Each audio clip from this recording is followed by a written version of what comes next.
bagaimana seharusnya sikap kita dalam konflik Israel-Palestina. Setelah melihat semua ini, bagaimana kita mesti bersikap? Pertama-tama, saya kira seperti yang sudah saya katakan, seperti yang sudah dikatakan banyak orang, seperti yang diberitakan banyak orang, harus sekali lagi camkan sungguh-sungguh bahwa ini bukan konflik agama. Ini konflik tanah. Ini urusan wilayah. Bukan konflik agama seperti yang seringkali dipahami, bahwa ini adalah konflik di satu sisi ada Islam, dan di sisi lain adalah Yahudi berserta turunannya Kristen. Maka ini dianggap sebagai urusan kepentingan agama. Tapi tentu saja ini salah dan lucu. Mengapa? Karena di negara Israel sendiri ada cukup banyak orang beragama Islam, jauh lebih banyak dari yang beragama Kristen. Kalau kita lihat demografi dari Israel yang saya kutip dari Wikipedia, dijelaskan begini. Negara Israel memiliki populasi 9.227.700 jiwa pada Juli 2020, data tahun kemarin. Sekitar 74,24% adalah Yahudi dari semua latar belakang. Jadi kira-kira ada 6.829.000 orang. 20,95 adalah Arab dari agama apapun selain Yahudi, sekitar 1.890.000 individu.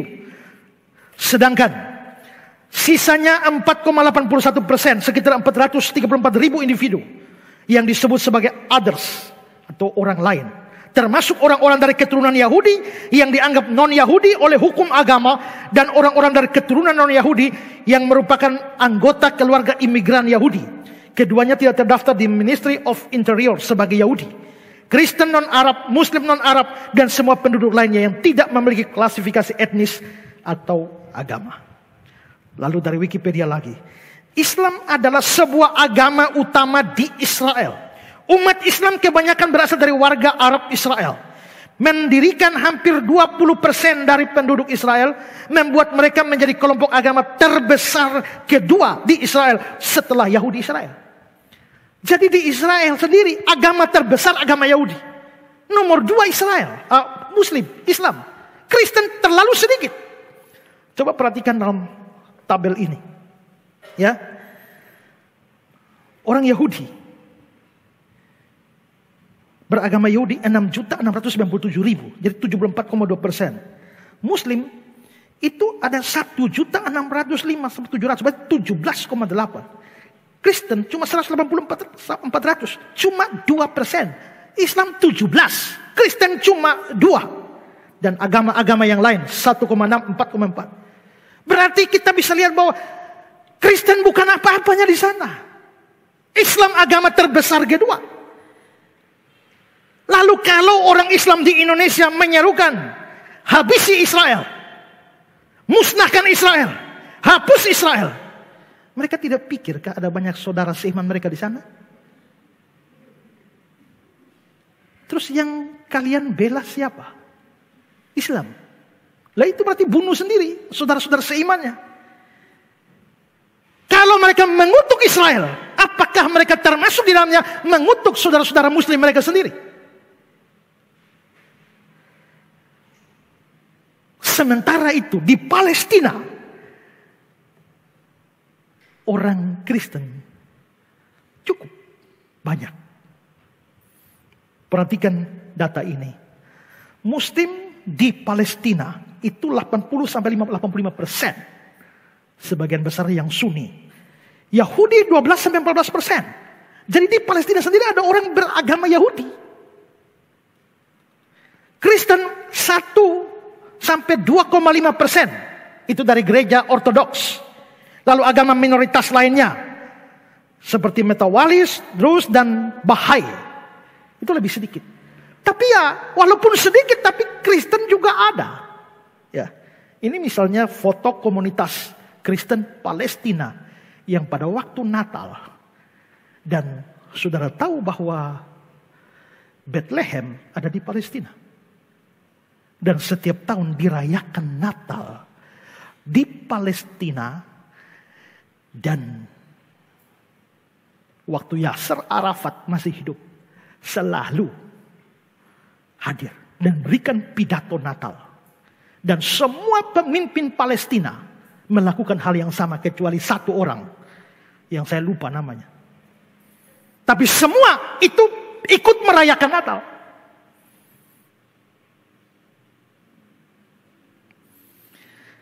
Pada waktu Israel merebut berbagai macam wilayah, mereka ambil semua.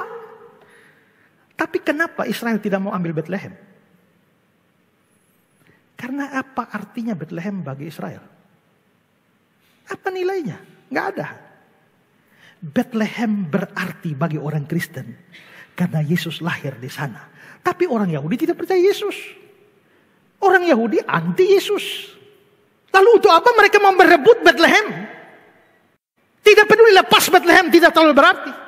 Bahkan seringkali kebaktian Natal di Bethlehem justru diusik oleh orang Yahudi.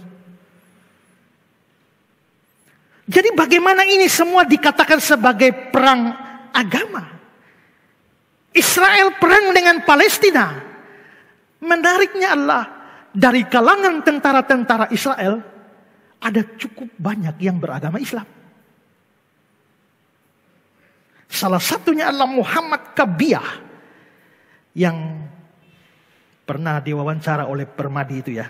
Ini orangnya Muhammad Kabiyah. Sekarang dia, ini ada Instagramnya.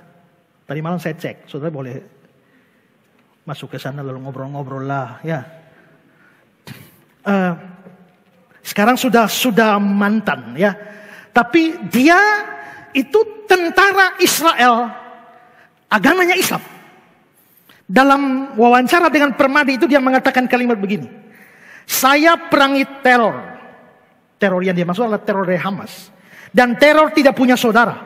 Dan ini bukan perang agama, ini perang melawan organisasi. Maksudnya Hamas yang catut nama Islam untuk agenda sendiri. Jadi bukan perang Islam lawan Yahudi. Yang terjadi di Gaza adalah Hamas dan jihad Islam menjadikan rakyat Gaza korban untuk agenda mereka. Lalu dia juga berkata, saya adalah seorang Arab. Saya juga seorang Muslim. Saya mencintai negara saya dan siap mati untuk membelanya. Orang Islam. Bahkan sejumlah tentara Islam, Israel, sama seperti Kabiyah, mereka mengaku mereka jadi tentara Israel karena cinta negara mereka. Cinta Israel. Seperti misalnya seorang Kolonel Yusuf Saluta, dia bilang, saya warga Israel dan saya mencintai negara ini. Saya ingin berkontribusi kepada negara saya. Waqdi Sarhan, terkadang kami juga berempati dengan saudara Muslim di Palestina. Namun kami lebih memilih untuk mengabdi kepada negara. Lalu Ahmed Lakasi, pemerintah akhirnya percaya bahwa kami tulus membela negara. Jadi sebelumnya Israel mau jadikan ini orang-orang Islam jadi tentara, mereka agak curiga, jangan-jangan mereka berkhianat. Tapi akhirnya, pemerintah akhirnya percaya bahwa kami tulus membela negara. Dan kuota tentara Muslim terus bertambah dari tahun ke tahun. Jadi kalau mengutuk tentara Israel, dan dianggap ini perang agama, kalian mengutuk saudara Muslimmu juga. Jadi sebenarnya jelas bahwa konflik yang terjadi di Palestina sama sekali bukan konflik agama. Jadi bagi yang pro Palestina, buanglah pikiran saudara bahwa saudara sedang bela Islam. Dan bagi yang pro Israel, buanglah dalam pikiran saudara bahwa saudara sedang membela agama Yahudi, apalagi agama Kristen. Tidak. Apa yang terjadi di sana kurang lebih 100 tahun terakhir adalah problem perebutan wilayah. Nah kalau sudah begini, bagaimana kita bersikap? Saya bagi dalam beberapa pembahasan. Pertama, sikap terhadap Israel. Nah saya sudah paparkan bahwa banyak hal besar yang terjadi dialami oleh bangsa Israel sesungguhnya telah dinubuatkan di dalam Alkitab. Itu berarti bahwa di dalam peristiwa-peristiwa tersebut ada campur tangan Allah di dalamnya. Itu kita tidak bisa bantah. Nubuatnya jelas.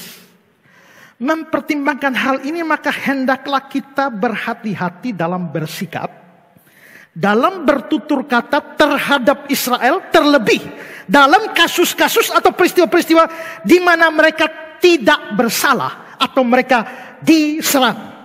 Apalagi sampai mengutuk-utuk dan memaki-maki mereka. Ingat bahwa informasi yang kita terima sangat terbatas. Dan sangat mungkin informasi-informasi itu telah dipelintir untuk menimbulkan kebencian terhadap Israel. Tentu saja, kalau Israel memang benar-benar bersalah dalam kasus-kasus yang lain, kita tidak perlu pro dan bahkan bisa mengecamnya. Tapi kalau mereka tidak bersalah, bagaimana?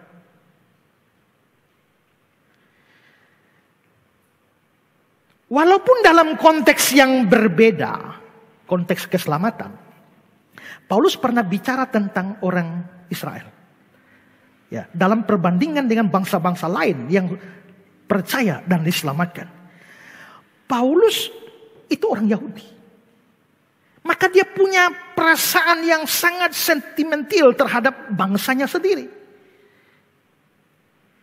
Dia begitu sedih, kenapa? Karena sebagai orang Yahudi, ini bangsa yang menerima segala macam janji tentang kedatangan Mesias.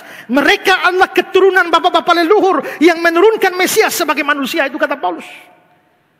Sayangnya Mesias itu datang, mereka kok tolak gitu loh. Akhirnya keselamatan yang untuk bangsa Yahudi dialahkan ke bangsa lain. Pauluslah yang memberitakan Injil pada bangsa lain. Tapi hatinya sedih sebagai seorang Yahudi. Lalu karena bangsa lain sudah terima anugerah keselamatan, sedangkan Israel sendiri tidak, ada kecenderungan orang-orang non-Israel itu memandang rendah Israel. Itu menghina Israel. Itu sombong terhadap Israel. Maka Paulus berikan peringatan. Roma 11, 17-21. Karena itu, apabila beberapa cabang telah dipatahkan. Jadi Israel itu seperti cabang. Tuhan seperti pokoknya cabangnya patahkan. Maksudnya Tuhan hajar Israel. Apabila beberapa cabang telah dipatahkan dan kamu sebagai tunas liar yang dicangkokkan di antaranya. Jadi maksudnya adalah Israel itu cabang. Kamu dari bangsa lain ini kan cuma tanaman liar. Yang ambil lalu cangkok masuk ke Israel. Maksudnya gitu. Kamu sebagai tunas liar telah dicangkokkan di antaranya dan turut mendapat bagian dalam akar pohon zaitun yang penuh getah. 18. Janganlah kamu bermegah terhadap cabang-cabang itu. Jangan bermegah atas Israel. Jangan sombong atas Israel.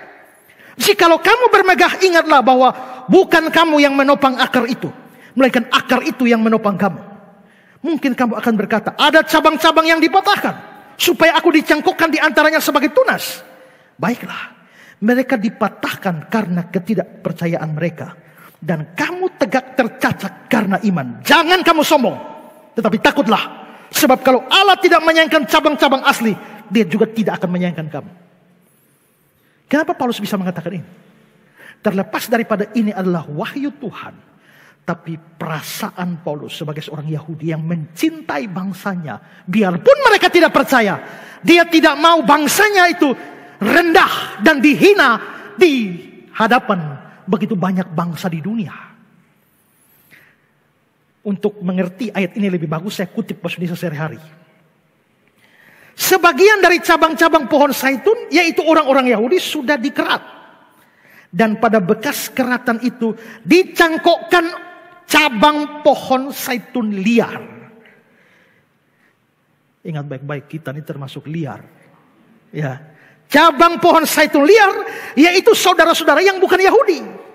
Saudara dicangkokkan di situ supaya saudara menikmati segala yang baik dari kehidupan rohani orang-orang Yahudi.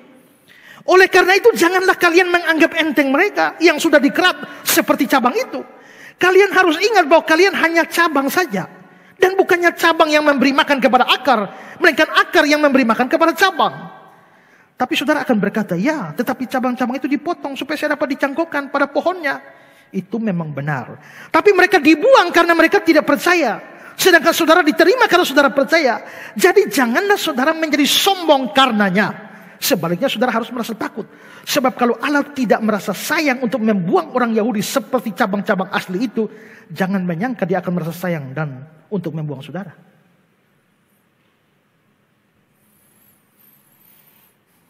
Bandingkan dengan Roma 15:27. Bangsa-bangsa lain telah beroleh bagian dalam harta rohani orang Yahudi. Karena itu William Barclay bilang begini. Akan mudah bagi bangsa-bangsa lain untuk mengembangkan suatu sikap memandang rendah congkak. Bukankah orang Yahudi sudah ditolak sehingga mereka bisa masuk? Di dalam dunia di mana orang Yahudi sering dibenci, sikap seperti itu mudah sekali timbul.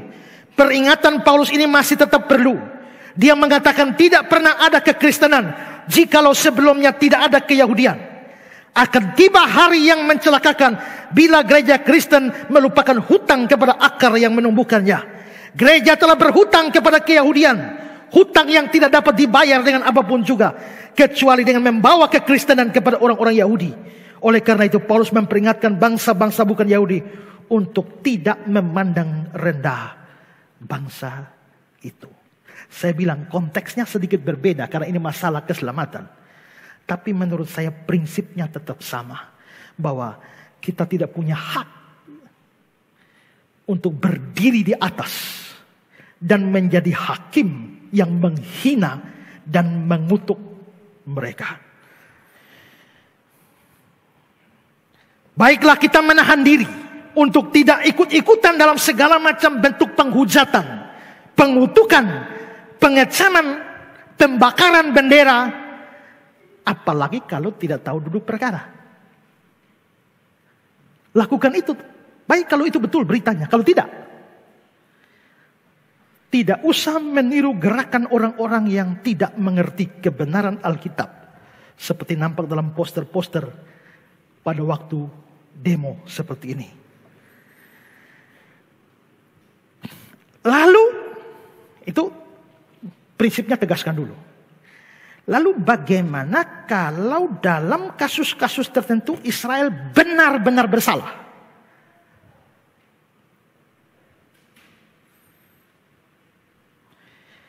Kalau demikian ya jangan dibela, jangan didukung.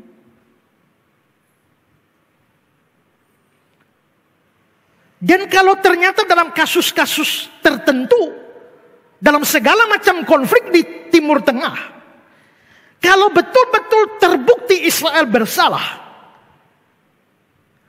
maka kita pun harus berani menunjukkan ketidaksetujuan terhadap Israel. Bahkan kecaman. Seandainya itu betul-betul terbukti mereka salah. Saya mau ceritakan satu kisah. Kisah ini terjadi tahun 1988. Ada dua desa tetangga. Dua desa tetangga ini ada desa Elon More yang ada di Israel. Desa ini begitu indah, luar biasa. Sampai orang bilang bahwa Elon More itu adalah San Francisco yang dipindahkan ke Israel. Tapi di sebelahnya ada satu desa yang namanya desa Beta. Tulisannya Beita. Itu ada di wilayah Palestina. Satu hari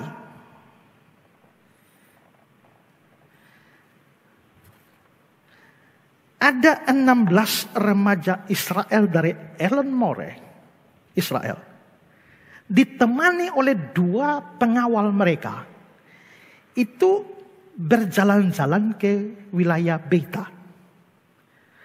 Alasan mereka piknik. Tapi nanti orang-orang Beta berkata bahwa omong kosong kalau piknik. Tidak ada orang dari tempat lain pergi piknik di Beta. Kalau orang dari Palestina mau piknik di Elon More, itu masuk akal. Karena indah. Tapi kalau orang dari Elon More pergi piknik di Beta, itu omong kosong. Tidak masuk akal. Nah, sementara belasan remaja, 16 remaja Israel ini, laki perempuan, jalan-jalan di Beta, mereka ada pengawal 2. Pengawal 2 ini bawa senjata. Salah satu pengawal itu bernama Roman Aldubi. Dia bawa M16. Nah, sementara mereka masuk ke desa Beta, mereka lihat ada ladang, semacam sawah. Ada seorang petani Palestina sedang kerja di situ. Tanpa alasan apa-apa, Roman Aldubi ambil senjatanya dan sikat itu petani. Matilah dia. Sementara itu, petani yang mati itu mempunyai teman yang namanya Tashir Saleh. Tashir Saleh dipanggil oleh pemuda-pemuda Israel itu, terutama 2 pengawalnya. Pada waktu Tashir datang, dia lalu bertanya kepada orang-orang Israel itu, apa yang engkau inginkan dari desa kami? Dia tanya ke Roman Aldubi, apa yang engkau inginkan dari desa kami? Roman Aldubi tidak menjawab. Dia angkat senapannya dari jarak dekat, tak, sikat di perut.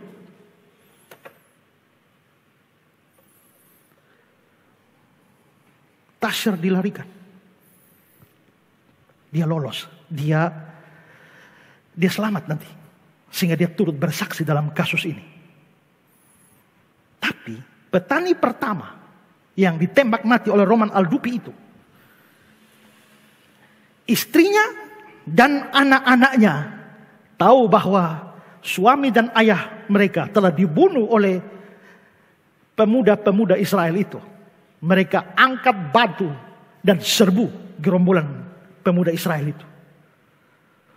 Beberapa saat kemudian mulai kumpullah pemuda-pemuda Arab Palestina dari desa Beta. Begitu sudah kumpul, mereka rame-rame angkat batu serbu itu. 16 remaja Israel dengan 2 pengawalnya.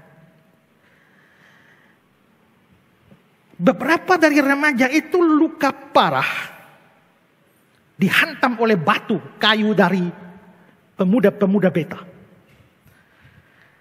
Begitu mereka terluka parah, ada seorang dari 16 remaja Israel perempuan namanya Rachel Safitis. Rachel Safitis itu nyaris mati. Tapi begitu dalam keadaan kritis, dia dilarikan dan diselamatkan oleh satu keluarga Beta Palestina. Dilarikan dan diselamatkan di rumahnya. Sehingga dia lolos. Belakangan Rachel juga turut bersaksi dalam kasus ini, dan dia menceritakan bahwa dia diselamatkan justru oleh orang-orang Palestina di Beta. Orang pemuda-pemuda Palestina membawa batu katapel, semua dihantam ke 18 orang itu. 16 pemuda remaja Israel dengan 2 pengawalnya. Lalu saudara-saudara, menghadapi lemparan batu dari pemuda-pemuda Palestina ini, 2 pengawal itu, ini kan sudah kocar-kacir semua. Ini pemuda remaja-remaja Israel juga sudah lari sembarangan ke segala macam arah. Begitu batu datang semua ini, 2 pengawal itu mengamuk. Keluarkan M16 mereka. Mereka sikat itu ke segala arah. Ya, mereka sikat ke segala arah. Dan itu menyebabkan terjadi korban di kalangan para pemuda-pemuda Palestina itu. Seorang bernama Hatan Faiz Ahmad, 19 tahun. Tewas seketika. Seorang lagi namanya Mose Abu Saseh, 20 tahun. Dia sedang lari melintas.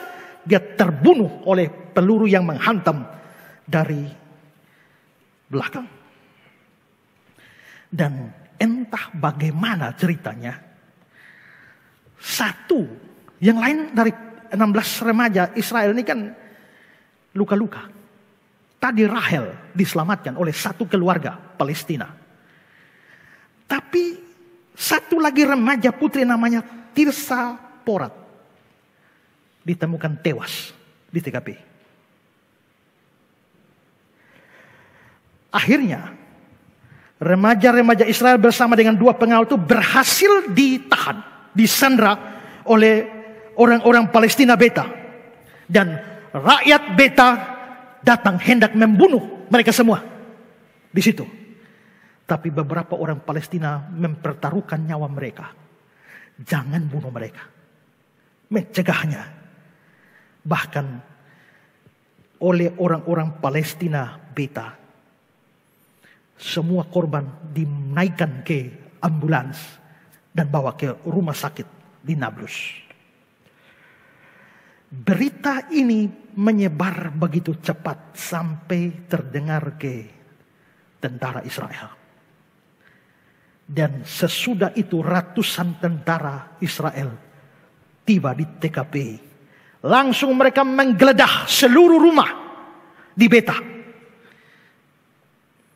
Itu terjadi, kasus ini terjadi tanggal 6 April 1988. Langsung digeledah semua rumah di desa itu untuk cari siapa pembunuh Tirsa, remaja Israel yang mati. Tirsa diotopsi dan dimakamkan pada tanggal 7 April di Elon More. Pada saat pemakaman itu disiarkan secara nasional. Pada saat pemakaman itu tentara Israel berteriak, balas dendam, balas dendam, balas dendam, usir orang Arab. Bahkan Perdana Menteri Yitzhak Samir, dia berbicara dalam acara pemakaman itu dan dia berjanji untuk membalaskan dendam ini kepada orang-orang Beta. Dia mengatakan desa Beta harus dihapuskan dari muka bumi. Menteri Kehakiman Afram Sarir merekomendasikan supaya rumah-rumah, seluruh rumah di Beta harus diratakan dengan tanah.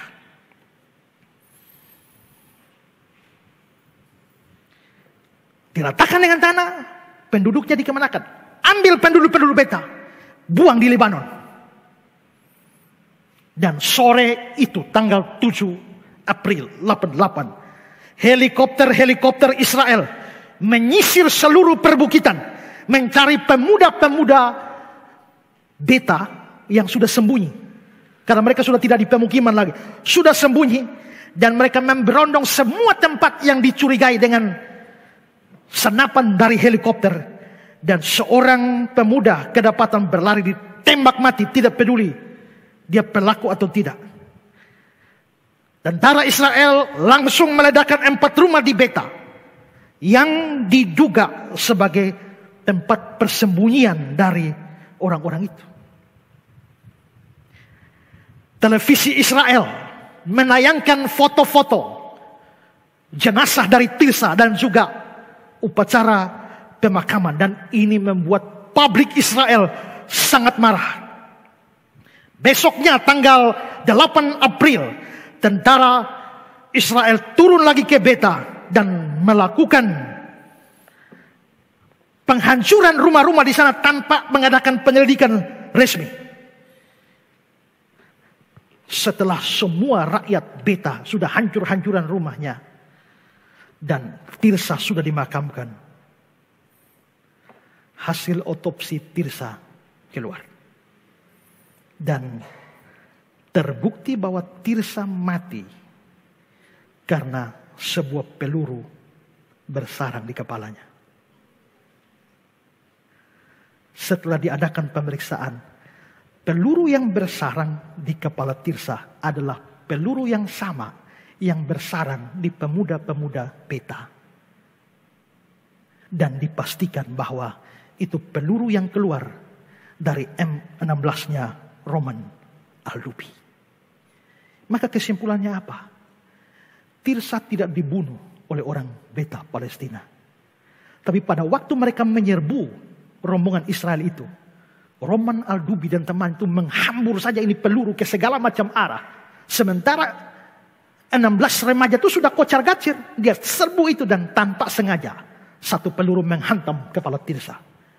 Dan Tirsa pun tewas. Itu hasil otopsi dan kesimpulan jelas. Saking jelas itu tidak bisa lagi dibantah. Sehingga besok hari 10 April Menteri Pertahanan Israel waktu itu adalah Yitzhak Rabin memberikan pengumuman resmi bahwa gadis Israel Tirsa Porat itu tewas disebabkan peluru yang ditembakkan oleh Roman Al-Dubi yang adalah pengawalnya sendiri. Tapi Beta sudah hancur. Penduduk Beta, rumah-rumahnya sudah rata dengan tanah. Sebagian sudah dibuang ke Libanon. Setelah pengumuman resmi dari Yitzhak Rabin ini, berarti orang Beta tidak salah. Orang Palestina tidak salah. Ini menyebabkan mereka marah. Kenapa mereka jadi korban dari Israel tanpa Israel mengadakan penyelidikan lebih dulu? Ini membuat mereka langsung mengadakan demo besar-besaran di Nablus. Dan demo mereka dihadapi dengan kekuatan penuh oleh tentara Israel. Sehingga membuat 49 pemuda Beta hancur-hancuran, luka-luka, dan dilarikan ke rumah sakit di Nablus. Begitu dilarikan di rumah sakit di Nablus, tentara Israel yang tidak puas cari mereka sampai di rumah sakit. Lalu dokter-dokter, perawat-perawatnya tidak diizinkan merawat mereka, kunci mereka di dalam ruangan. Dan mereka menangkap beberapa pemuda Beta di rumah sakit itu. Naikkan mereka ke helikopter, terbang, lepas mereka ke Libanon, dan tidak boleh pulang lagi. Anehnya, setelah terbukti bersalah, tidak ada permintaan maaf resmi dari pemerintah Israel. Bahkan masih ada upaya untuk terus menghancurkan rumah-rumah di Beta. Sampai tanggal 12 April 88, Sekretaris Jenderal PBB pada waktu itu, Javier Perez, di depan umum dia mengecam aksi Israel di Beta. Dan juga deportasi yang dilakukan ke Libanon. Juga Inggris mengecam tindakan tersebut. Bahkan Duta Besar Amerika Serikat, Thomas Pickering, bicara di dalam Hebrew University, juga menyalahkan Israel yang masih terus mau menghancurkan rumah-rumah di Beta. Berita ini akurat. Berita ini akurat karena pengakuan kisah itu bahwa Tirsa terbunuh oleh Roman Al-Dubi itu diakui secara resmi oleh Israel, Yitzhak Rabin. Tidak minta maaf resmi, tapi diakui secara resmi. Dan peristiwa ini mulai dari tanggal 6 April terus, itu berita tentang perkembangan kasus Beta itu dipublikasikan oleh New York Times pada April 88. Ini adalah cuplikan 2 koran New York Times. Dan ini bukan berita omong kosong, ini berita yang dapat dipercaya. Sekarang saya tanya, kalau kasusnya begini, ada yang mau bela Israel?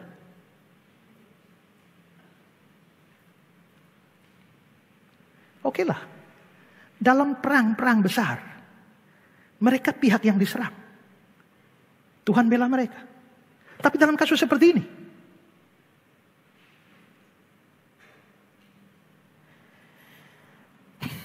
saya ceritakan satu lagi ya.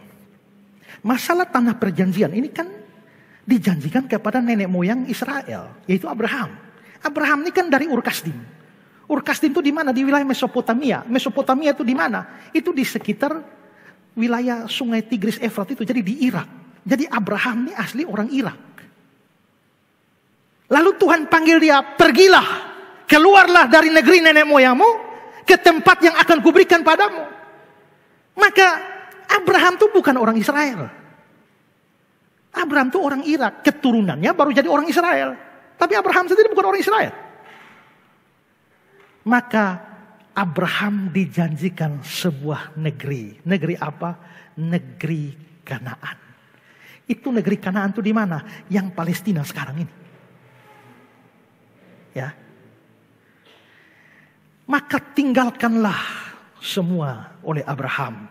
Dia jalan menuju negeri yang dijanjikan. Sampai akhirnya dia tiba di negeri itu. Tapi dia tiba di negeri itu tidak kosong.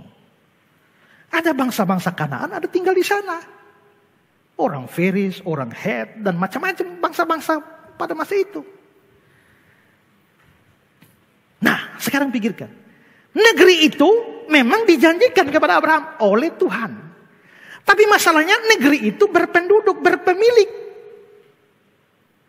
Apakah karena alasan bahwa Tuhan sudah janji, maka Abraham boleh mengusir seenaknya penduduk asli di situ? Untuk mendapatkan tanah terjanji itu. Tidak boleh. Dan Abraham tidak bersikap begitu. Abraham tahu. Termasuk tanah yang dijanjikan Tuhan itu termasuk tanah orang Het. Berarti tanah orang Het diberikan Tuhan kepada Abraham. Dan keturunannya. Tapi bagaimana Abraham mendapatkan tanah itu? Ini terjadi kasus waktu Sarah mati. Lalu kita lihat bagaimana ceritanya. Kejadian 23. Kemudian bangunlah Abraham lalu sujud kepada Bani Het, penduduk negeri itu.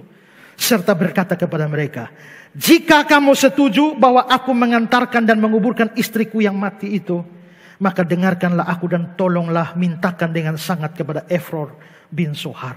Supaya dia memberikan kepadaku gua Makpela miliknya itu, yang terletak di ujung ladang. Abraham minta tanah untuk kubur. Itu tanah perjanjian. Baiklah itu diberikannya kepadaku dengan harga penuh. Untuk menjadi kuburan milikku di tengah-tengah kamu. Berarti Abraham menawarkan untuk beli. Itu tanah perjanjian. Tuhan yang janji. Tapi tidak membuat dia bilang, ini karena taat Tuhan sudah janji, usir. Tidak, beli.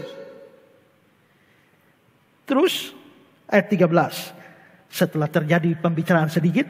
Sesungguhnya ini Efron bilang, sesungguhnya jika engkau suka, dengarkanlah aku. Aku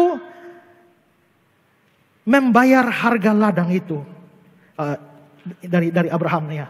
Aku membayar harga ladang itu. Terimalah itu daripadaku.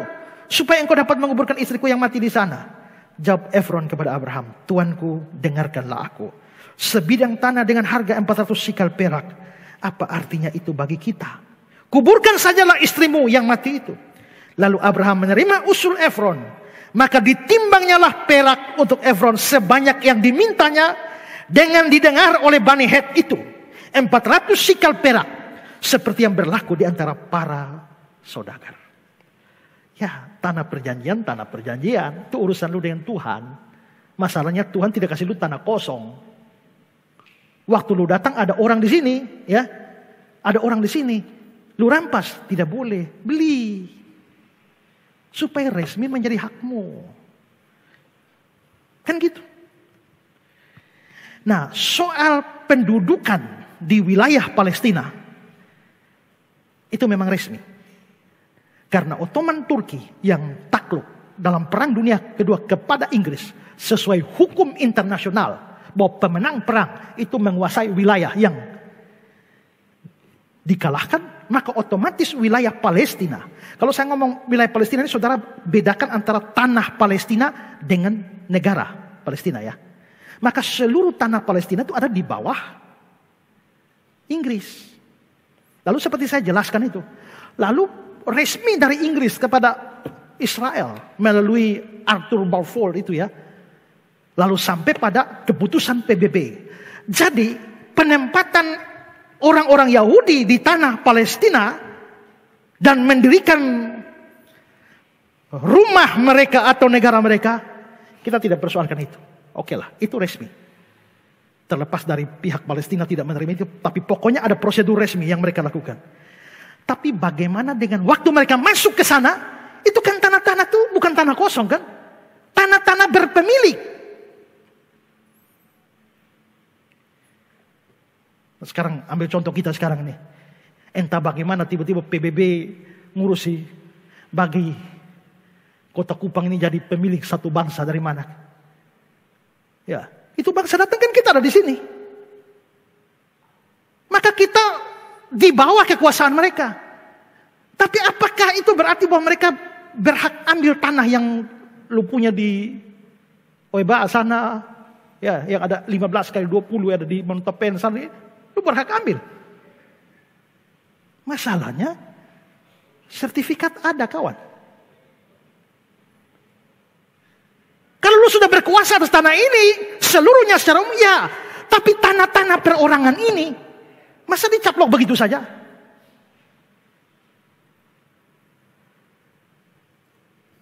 Disinilah problemnya menjadi pelik. Saya tidak bicara sikap Israel resmi sebagai sebuah negara. Tapi dalam banyak kasus, orang per orang dari Israel merasa bahwa itu tanah perjanjian. Lalu mereka merasa berhak mengambil tanah orang-orang Palestina tanpa membelinya atau membeli dengan harga yang tidak pantas. Dan kasus ini terjadi pada tahun 1966 dan masuk sampai ke pengadilan di mana ditangani masalahnya oleh seorang jaksa namanya Jaksa Hana Nakara. Dan Jaksa Hana Nakara itu memberikan laporan resmi kasus ini. Dia bilang begini. Pada tahun 1966, seorang petani Arab bertanya kepada seorang petugas Badan Pertanahan Israel, bagaimana Anda bisa tidak mengakui hak kami atas tanah ini? Ini properti saya. Saya mewarisinya dari ayah saya, dan ayah saya mewarisinya dari kakek saya, dan saya juga memiliki akta tanah. Ini orang Arab Palestina ngomong. Lalu petugas pertanahan Israel menyahut, akta kami lebih kuat dari aktamu. Karena punya seluruh tanah. Karena kami punya seluruh tanah dari wilayah Dan, jauh di utara, sampai Elat, jauh ke selatan. Lu boleh punya akta, kita punya akta lebih kuat. Akta mana? Jadi Alkitab. Lu punya Alkitab kawan, tapi ini nih sertifikat tanah nih lu. Lalu terjadi proses jual beli dari seorang Israel mau beli tanahnya orang Palestina. Setelah mau proses transaksi, coba lihat laporan selanjutnya dari Hana Nakara. Seorang petugas lain yang sedang membayarkan sejumlah uang kepada seorang petani sesuai harga jual tanahnya, sambil memegang akta tanah si petani, ya. Jadi yang beli ini pegang akta tanah dari ini petani. Lalu petugas itu berkata, ini bukan tanahmu. Sudah pegang akta baru bilang, ini bukan tanahmu, ini tanah kami. Dan yang kami bayarkan adalah upah seorang penjaga. Karena memang itulah tugas Anda. Anda telah menjaga tanah kami selama 2000 tahun. Dan sekarang kami membayar upah Anda. Akan tetapi tanah ini adalah tanah kami sejak dahulu kala. Jadi ini bayar sedikit saja. Lu kan penjaga, lu sudah jaga kita punya tanah ini 2000 tahun. Saya tanya, kalau saudara jadi petani itu apa sikap saudara? Ini nenek moyang satu nih. Ya. Ini kita bisa baku bunuh itu. Belajar dari nenek moyangmu Abraham. Yang sekalipun tanah itu dijanjikan, tapi tahu diri buat beli. Beli sesuai harga saudagar pada waktu itu.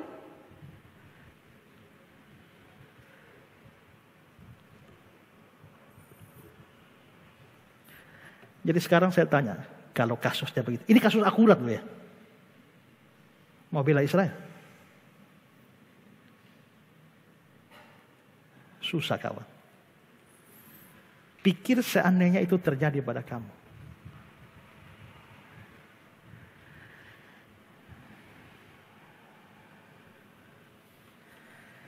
Jadi, dalam kasus di mana Israel berdiri atas kebenaran dan tidak salah, jangan coba-coba mengecam dan mengutuk mereka. Atau minimal kamu tidak tahu kasusnya, tahan mulut untuk mengutuk dan mengecam. Tapi kalau seandainya memang beritanya akurat, terjadi kejahatan seperti itu, jangan bela Israel. Jadi kita bukan berada pada posisi Israel atau posisi Palestina, posisi kita adalah kebenaran dan keadilan. Karena kasusnya ruwet, maka kita tidak bisa menilai secara umum. Kita harus menilai kasus per kasus. Maka dalam kasus ini, kebenaran ada di mana, itu posisi saya. Tapi dalam kasus berikut, kebenaran di mana, itu posisi saya. Maka posisi kita mungkin bisa berubah-ubah dari Israel ke Palestina atau Israel ke Palestina. Kenapa bisa begitu? Karena memang ini masalah ruwet, itu 100 tahun masalahnya tidak selesai kok. Seluruh dunia apatis bisa menyelesaikan masalah ini. Maka sikap kita pada Israel, jangan kecam, jangan kutuk kalau mereka benar, atau minimal kalau kamu tidak tahu yang benar. Tapi kalau terbukti secara benar dan bisa dipertanggungjawabkan, kesalahan ada, jangan pernah dukung. Kalau perlu kecam.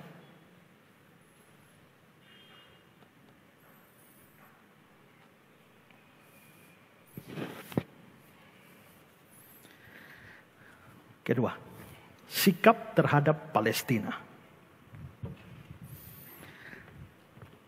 Sikap kita terhadap Palestina harusnya sama juga terhadap ketika kita bersikap terhadap Israel. Kita tidak boleh membabi buta, membela dan mendukung Palestina hanya karena bersimpati dengan penderitaan mereka. Israel bisa saja salah, seperti yang saya sudah ceritakan.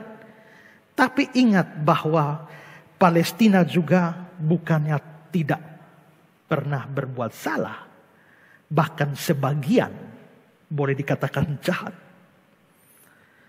Hanya sangat jarang kita mendengar kejahatan orang-orang Palestina terhadap Israel. Mungkin karena ditutupi media, atau karena kenyataan-kenyataan itu ditutupi oleh penderitaan mereka secara umum. Sehingga secara naluriah, rasa simpati kita pada mereka, pada Palestina, lalu melupakan kejahatan mereka. Bertahun-tahun lamanya, media massa Indonesia menyampaikan berita secara tidak berimbang. Tapi media-media luar negeri, itu secara objektif memberitakan apa yang terjadi. Saya berikan kutipan dari Ahyon. Dia melaporkan begini. Sejak tahun 1970 sampai 1978, di luar wilayah Israel, kelompok gerilyawan ini gerilyawan Palestina, kelompok gerilyawan membunuh 1.133 orang dan melukai 2.468 orang Israel, di mana hampir semua adalah orang sipil. Di tahun 74, sejumlah 16 murid sekolah Israel dibantai di Malot oleh gerilyawan. Tahun 75, pada sebuah lapangan di Bukit Sion, lagi-lagi gerilyawan meledakkan bom dan menewaskan 15 orang dan mencederai 62 orang. Semuanya penduduk sipil. Sampai dengan tahun 78, gerilyawan telah menyandra 2.755 penduduk sipil Israel, terutama lewat pesawat terbang. Seluruhnya tahun 70 sampai 78 tercatat sejumlah 1.575 kali penyusupan, penyerangan, dan penyanderaan yang dilakukan oleh para gerilyawan terhadap Israel, yang hampir keseluruhan korbannya adalah penduduk sipil. Apabila di rata-rata tahun 70 sampai 78, serangan para gerilyawan kepada penduduk sipil Israel adalah 197 kali per tahun, atau lebih dari 16 kali per bulannya, atau tiap 2 hari 1 kali serangan. 2 kali 1. Kayak minum obat. Belum lagi kejahatan dari partai garis keras Hamas. Mereka bahkan tidak segan-segan membasmi orang Palestina sendiri, yang kan mereka garis keras. Kalau ada warga Palestina yang menunjukkan sedikit saja rasa pro atau dicurigai mempro Israel, mereka bantai. Itulah sebabnya CNN melaporkan bahwa Amnesty International menganggap bahwa Hamas itu sedang melakukan kejahatan perang. CNN 27 Mei 2015 melaporkan, pasukan Hamas melakukan kampanye brutal terhadap penculikan, penyiksaan, dan pembunuhan di luar hukum terhadap warga Palestina yang dituduh berkolaborasi dengan Israel dan orang lain selama serangan militer terhadap Gaza. Kata laporan Amnesty yang dirilis Rabu 27 Mei. Pemerintahan de facto Hamas memberikan pasukannya keamanan, kebebasan untuk melaksanakan pelanggaran mengerikan, termasuk terhadap orang dalam tahanan mereka. Tindakan mengerikan ini, beberapa di antaranya merupakan kejahatan perang, dirancang untuk membalas dendam dan menyebarkan ketakutan di seluruh jalur Gaza, kata Amnesty. Bahkan pada waktu mau pecah kasus yang terbaru ini, TV Al-Aqsa pada tanggal 7 Mei 2021 itu menayangkan provokasi dari seorang anggota Biro Politik Hamas. Coba perhatikan provokasinya bagaimana.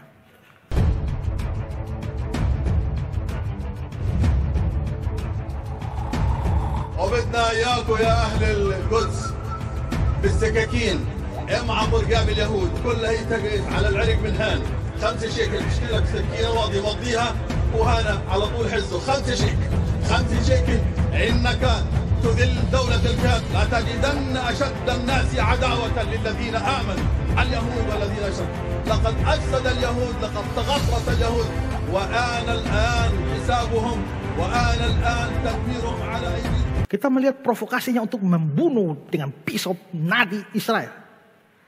Dalam banyak kasus peperangan, Hamaslah yang memulai penyerangan roket-roket ke wilayah Israel dengan menyerang penduduk sipil. Dan mereka melakukannya dari area penduduk sipil. Ada perkampungan, mereka hantamnya dari sana. Begitu Israel mau mengejar mereka, mengejarnya, menghantam mereka harus menghantam, bisa jatuh korban dari penduduk sipil. Begitu jatuh korban dari penduduk sipil, langsung dipublikasikan dunia internasional. Israel biadab dan menyerang penduduk sipil. Kayak kasus diberitakan tentara Israel bikin kacau menyerang di dalam Masjid Al-Aqsa.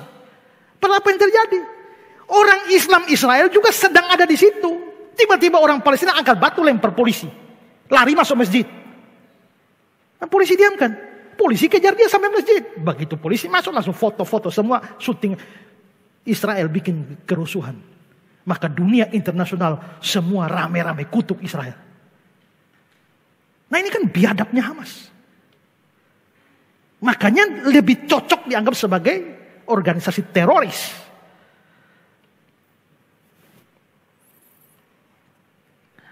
Dua hari lalu, pihak Amerika mewawancara Benjamin Netanyahu. Dan saya mau kita dengar ini, walaupun saya yakin banyak juga sudah lihat, tapi kita dengar, mungkin ada yang belum tahu itu. Good morning, Mr. Prime Minister. Thank you for being with us. Good morning. I want to start with, yesterday was the worst clash in this 7-day conflict. The last one of a similar sort in 2014 lasted 6 weeks. How much longer are these hostilities going to continue? Well, we hope that it doesn't continue very long, but we were attacked by Hamas on our National Day, Jerusalem Day, unprovoked attacks on Jerusalem, and then thousands of rockets and missiles on our cities. And I think any country has to defend itself. It has a natural right of self-defense. We'll do whatever it takes to restore order and quiet and on the security of our people and deterrence. We're trying to degrade Hamas's terrorist abilities and to degrade their will to do this again. So it'll take some time. I hope it won't take long, but it's not immediate. 2,900 rockets fired on Hamas, according to fired from Hamas, according to one report. But there's also a report that Egypt offered a truce. Hamas said yes. You said no. Why? Well, that's not what I know. And frankly, if Hamas thought that they could just fire on our rockets and then sit back and enjoy immunity, that's false. We are targeting a terrorist organization that is targeting our civilians and hiding behind their civilians, using them as human shields. We're doing everything we can to hit the terrorists themselves, their rockets, their rocket caches, and their arms, but we're not going to just let them get away with it, neither would you. I mean, you just imagine what would have happened if you had 2,900 rockets fired on Washington and New York and others. I think you would understand our position. I think you do, actually. The precision of that targeting has been up for question. There's been a lot of focus on the bombing on Saturday in Gaza of a building that housed the Associated Press and Al Jazeera. The Committee to Protect Journalists demanded detailed and documented justification. This morning, there's a Jerusalem Post story that says the Americans were shown a smoking gun, that proof that Hamas was in that building. What is that proof? And did you show it to the Americans? Well, we share with our American friends all that intelligence. And here's the intelligence we had. It's about Palestinian terrorist, an intelligence office for the Palestinian terrorist organization housed in that building that plots and organizes the terror attacks against Israeli civilians. So it's a perfectly legitimate target. And I can tell you that we took every precaution to make sure that there were no civilian injuries. In fact, no deaths, no injuries whatsoever. Well, I can't say injuries. I don't know if somebody received a fragment of a stone. I don't know that. But no people were killed. Now imagine, ask yourself, how is that possible? You see these high-rise towers that are used by Hamas over and over again. They collapse and no one is killed. Why does that happen? Because we, unlike Hamas, take special precautions to tell people, leave the building, leave the premises. We make sure that everyone is gone before we bring down those terrorist facilities. And that's the difference between Israel and Hamas. They deliberately target our cities, deliberately target our civilians. They glorify the death of children and civilians and old people. They are happy with it. I think they're happy with any deaths that are caused to them. We grieve for every non-combatant loss in Gaza, and we grieve for all our civilians who die in Israel. We're not happy with it, and we try to minimize it. I want to get to minimizing those casualties, but you spoke with President Biden yesterday. It's inconceivable you would have talked to him and not shared proof of Hamas in those buildings that housed the journalists. Did you share that with him? Well, we pass it through the intelligence services to our people, to those people. Why do you think we brought down that building? The interesting thing is, I would say that, you know, all the journalists, one of the, I think, AP journalists said, we were lucky to get out. No, you weren't lucky to get out. It wasn't luck. It's because we took special pains to call people in those buildings to make sure that the premises were vacated. And that's why we brought down that building. And look, you have your own experiences, I think, in Mosul, in Fallujah, in Afghanistan. I think you can appreciate the efforts we go through in dense urban fighting when terrorists are targeting civilians or hiding behind civilians, how difficult that is. We do our best to avoid civilian casualties, and we did that yesterday with that building as well. Mr. Prime Minister, the arguments about how careful Israel have been are familiar ones to your critics. And in this case, with 181 Palestinians dead, 52 of them children, there's significant criticism. Amnesty International has asked the International Criminal Court to look into a refugee camp attack. The UN is meeting today. Foreign ministers of the EU are meeting. And the response has been like this one from the foreign minister of Ireland. Israel has international legal obligation to protect children in conflict and are not doing so. That's just false. I mean, the reason we have these casualties is because Hamas is criminally attacking us from civilian neighborhoods, from schools, from homes, from office buildings. That's what they're doing. And we're taking action, trying to target them with as great precision as we can. Unfortunately, there are occasionally civilian casualties, which we regret. But here's what happens. When the international community attacks Israel, they're actually encouraging Hamas to continue these attacks because Hamas says, it's great. We're both killing Israeli civilians and unfortunately some of our, and they're happy with their own civilian casualties because it gets that, the international community to focus their attacks on Israel instead of Hamas. That's wrong. Sure. It's both wrong and unproductive because actually what it does is prolong the conflict and escalate and increase the number of casualties that happen as a result of the continuation of the conflict. The question, Mr. Prime Minister, is U.S. Secretary of State Tony Blinken said that Israel has an extra burden, that Israel, because of its strength and power and dominance has an extra burden on these question of casualties. The question is whether Israel is meeting its extra burden in responding to these rocket attacks from Hamas. You certainly are. And I can tell you that there have been many studies by serious military analysts who have compared Israel's actions with that of other Western armies in similar situations fighting radical Islamists, whether it's in Iraq or in Afghanistan or elsewhere. And you know how prolonged those conflicts are, how many casualties are caused. So I think there has to be a measure of fairness. There has to be a measure of reasonableness in projecting this kind of criticism against the Israeli army that is second to none in seeking to minimize civilian casualties while protecting our own civilians. You know, if Hamas would simply move these rockets out of the civilian areas, if they move their command posts out of these homes and offices, then there wouldn't be any problem. Let me ask you, Mr. Prime Minister. But the fact is, they're sending thousands of rockets on our cities with a specific purpose of murdering our civilians from these places. Let me ask you, Mr. What would you do? Let me ask if it happened to Washington or to New York? You know damn well what you do. Let me ask you do at the very least what we're doing. Let me ask you a broader question that was articulated by Senator Bernie Sanders, which is distinct from the clashes over the last week. His argument is that the treatment of the Palestinians is so rough that they are marginalized, demonized in such a fashion that there can never be peace, never be a two-state solution. And that your treatment of the Palestinians outside of this week creates conditions that are always going to lead to this kind of unrest, not just the missile attacks, but the riots you see in cities. What's your response to that?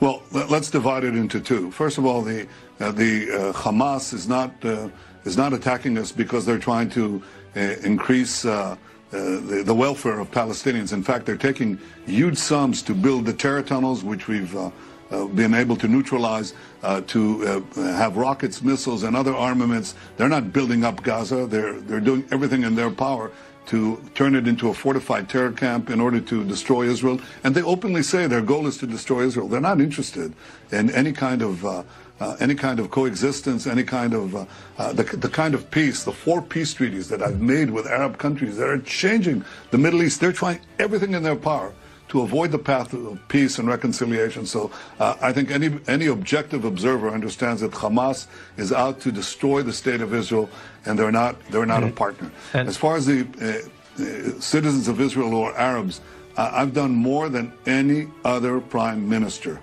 and spent billions and billions of dollars, Israeli shekels, and 5 times more than all the previous governments combined, to ensure that our Israeli Arab citizens, all of them, can be part of the Israeli miracle, the great economic success story. I've invested that because I believe in it. I didn't do it now, and I didn't do it for CBS Face the Nation. I really believe in this. There has been a minority, a violent minority, that has tried to challenge that as well and to kill Mr. Prime Minister, innocent people. I won't tolerate that. Neither Arabs killing Israelis or Jews killing Arabs or Arabs killing Jews. Let me ask, I want you to respond to one other thing before we go, which is your domestic challenges. You are under investigation for bribery, fraud, breach of trust. You've also had some difficulty for failed attempts to put together a government in the last 23 months. This leads to the criticism that your current actions are basically an effort to stay in power. And what's your response to that? That's preposterous. You know, when I was a young soldier, 18 years old, I held a fellow soldier who died in my arms. A few years later, my older brother, died while leading a rescue mission in Entebbe, Uganda, to release Israeli hostages. I've seen comrades fall. I've seen my brother fall. And I think anybody who knows me knows that I've never, ever subordinated security concerns, the life of our soldiers, the life of our citizens, for political interests. That's just hogwash. I'll do what I have to do to protect the lives of Israeli citizens and to restore peace. I've made peace with 4 Arab countries. I'm glad that we have a restoration of some considerable calm within Israel. That's my goal, to restore peace and quiet and to assure tranquility and reconciliation for all. But this is a persistent criticism, Mr. Prime Minister. Why do you think it persists? It persists because I've been re-elected 5 times. It persists because I beat every other candidate in public polls and in direct election simulations. Apparently, the people of Israel, the majority, don't agree with this false criticism and this cynicism. They know that I'm standing there for Israel, and I'm doing everything I can for the safety and prosperity of the Israeli people. By the way, all of Israel's citizens, Jews and Arabs alike. Semoga itu bisa memberikan gambaran kepada kita apa yang terjadi di sana. Nah, maka kalau kondisinya seperti itu, haruskah kita membela Palestina, dalam hal ini adalah Hamas? Apakah pihak Israel yang telah membuat rakyat Palestina menderita, atau justru Hamas sendiri yang melakukannya? Itu pertanyaan kita. Nah, karena itu adalah bijaksana bagi kita untuk tidak terlalu cepat mengecam Israel dan membela Palestina atau Hamas hanya karena perasaan bahwa mereka menderita. Tapi di sisi lain juga kita tidak boleh bersukacita apabila Israel berhasil memporak-porandakan Palestina, terutama warga sipil. Tidak boleh. Terlepas dari mana yang benar atau mana yang salah di antara mereka, bagaimanapun juga tidak dibenarkan secara manusiawi dan secara Kristiani untuk bersorak-sorak kegirangan pada saat ada orang lain yang menderita sengsara akibat peperangan seperti itu. Ingat juga bahwa di antara warga Palestina yang menderita, itu pun ada orang-orang Kristen.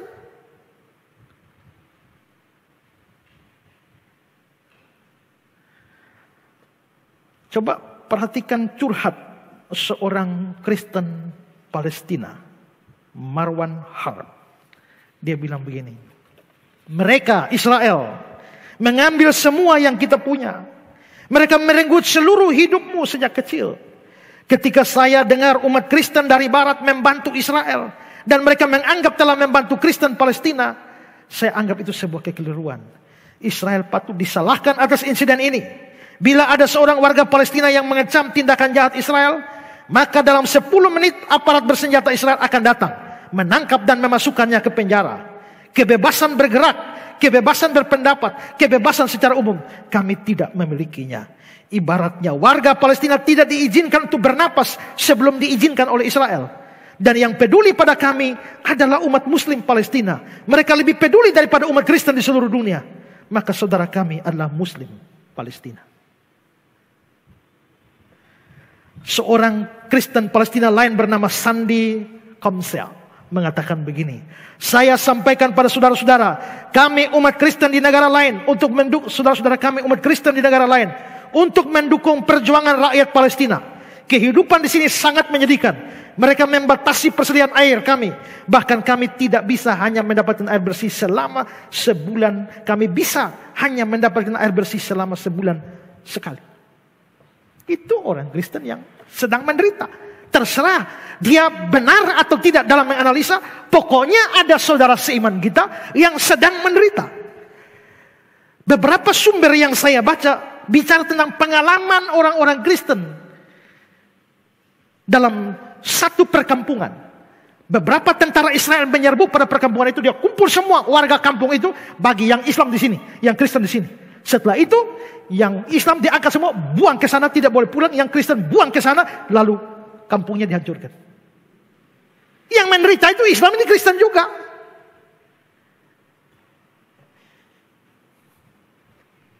Jadi mereka pergi dengan menangis waktu mereka diusir. Ini orang-orang Kristen membawa satu keluarga, membawa istri dan anak-anaknya, semua harta bendanya, semua rumahnya sudah hancur. Dalam perjalanan itu mereka menangis dan berteriak, memohon pertolongan Tuhan Yesus Kristus. Tuhan Yesus sudah tidak tahu lagi mau pergi ke mana, tinggal di mana, makan di mana, bagaimana nasib anak-anak kami. Ya Tuhan Yesus, tolonglah. Kalau sudah begitu, Bagaimana? Karena itu terlepas dari benar atau salah Israel, benar atau salah Palestina, sekali lagi tidak manusiawi dan tidak Kristiani kalau kita bisa bersukacita di atas penderitaan yang begitu besar. Apalagi di sana pun ada saudara-saudara seiman kita. Bukankah firman Tuhan mengajar, Roma 12 ayat 15, menangislah dengan orang yang menangis. Orang Kristen terkenal mempunyai ajaran kasih. Dalam 1 Korintus 13, Paulus bicara tentang ciri kasih. Dan salah satunya, kasih itu tidak bersukacita karena ketidakadilan, tetapi karena kebenaran. Maka posisi Israel dan Palestina di hadapan atau di mata kita sama.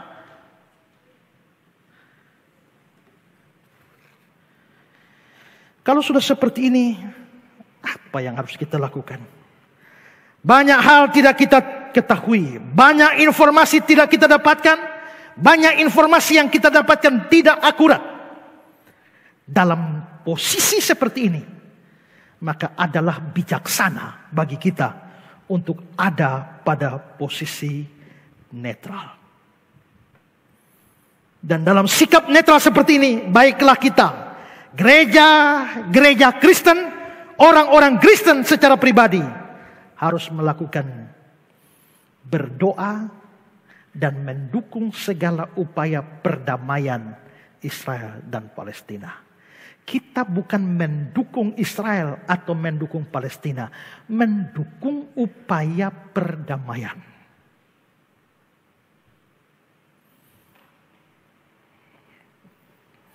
Kita harus berdoa untuk Israel, berdoa juga untuk Palestina, berdoa juga untuk kedua negara, tapi juga untuk seluruh wilayah itu, supaya perdamaian dapat terwujud di sana, supaya tidak ada lagi banjir darah di tanah perjanjian, agar tidak ada lagi air mata yang mengalir tertumpah di Yerusalem, agar Israel dan Palestina dapat berjabat tangan dan bergandeng tangan. Itu harus menjadi doa kita. Secara manusia itu mustahil, karena dendam kesumat sudah ratusan tahun. Tapi semoga ada anugerah Allah bagi mereka. Semoga ada anugerah Allah bagi mereka yang kakinya sementara berpijak di tanah perjanjian, dan matanya sementara terarah ke langit-langit tanah perjanjian. Walaupun saya percaya bahwa semua itu hanya mungkin terjadi kalau Raja Damai hadir dalam hati mereka. Israel butuh Raja Damai, Palestina butuh Raja Damai. Israel butuh Yesus Kristus, Palestina butuh Yesus Kristus. Kecuali Raja Damai itu hadir dalam hati mereka, damai tidak akan pernah ada di Yerusalem, kota damai. Sekalipun kekristenan tidak lagi mempunyai kepentingan di tanah suci Palestina atau di kota suci Yerusalem, tapi bagaimanapun juga Tuhan kita pernah menapakkan kakinya di sana, meletakkan kepalanya di sana, mati dan bangkit di sana, beritakan kabar baik di sana. Dan pengharapan orang Kristen tertuju kepada Kanaan yang rohani, Yerusalem yang surgawi.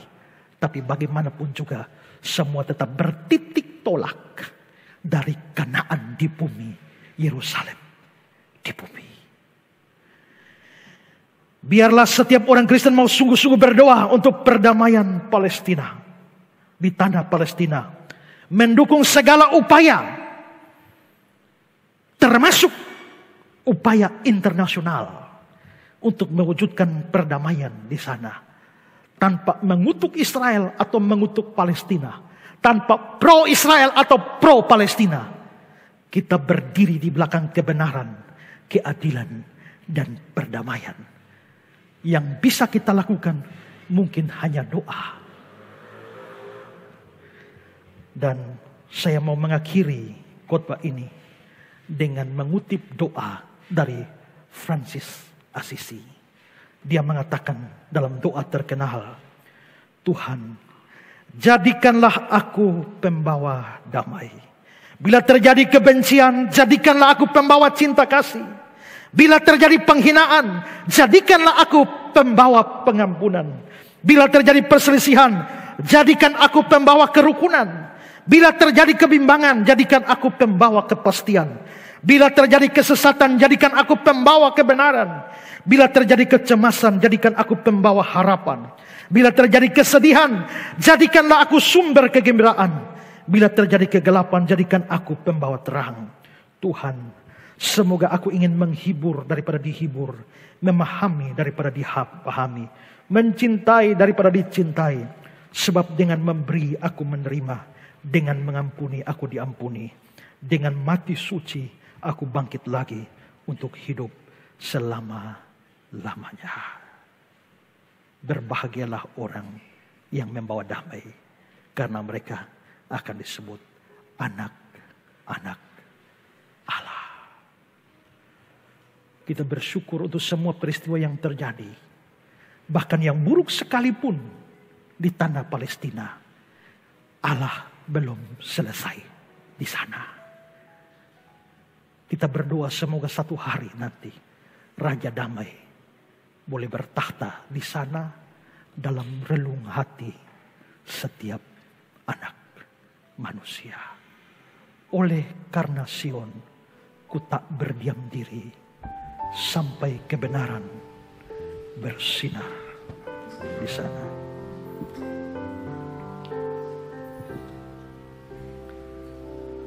Syukur Tuhan, syukur Tuhan.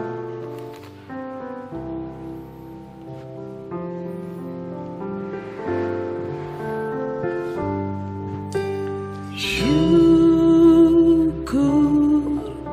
Tuhan, syukur Tuhan, syukur ku naikkan padamu Tuhan. Syukur Tuhan. Sekali lagi, syukur Tuhan, syukur Tuhan. Syukur Tuhan. Syukur Tuhan. Syukur ku naikkan padamu Tuhan. Syukur Tuhan. Oleh karena Sion, oleh karena Sion, ku tak berdiam diri, dan karena Yerusalem, oleh karena Sion, ku tak berdiam diri, dan karena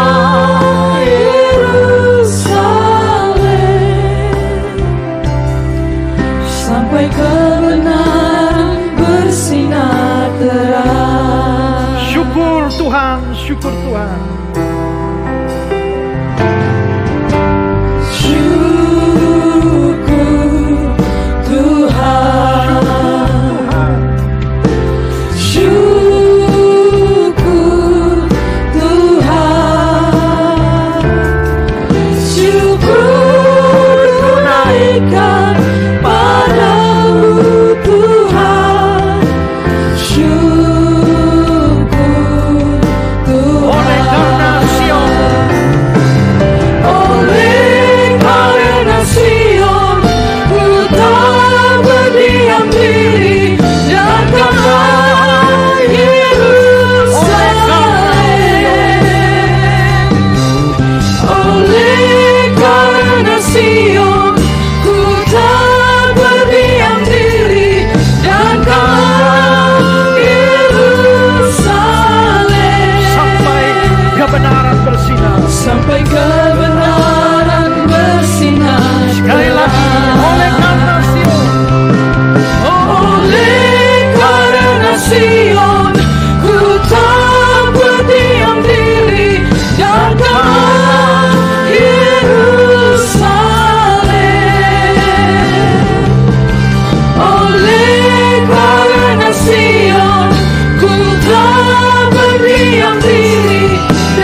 Saya minta yang di samping kanan saya, mari berdoa untuk Israel.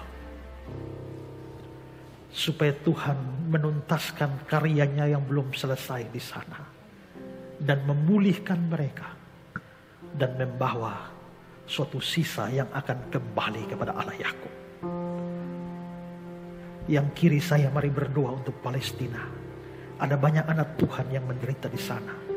Ada banyak sesama manusia yang menderita di sana. Kehilangan segala-galanya. Berdoa bagi mereka. Dan bersama-sama kita berdoa untuk perdamaian di sana. Berdoalah supaya Raja Damai boleh bertakhta di sana. Di kota damai Yerusalem. Semua yang mengikuti ini secara online, silakan menentukan. Berdoa untuk Israel. Berdoa untuk Palestina. Berdoa untuk perdamaian. Sementara singer menyanyikan lagu ini setengah suara, semua kita berdoa.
Mari kita bangkit berdiri oleh karena Sion.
Raja Shalom, Raja Damai, dengarkanlah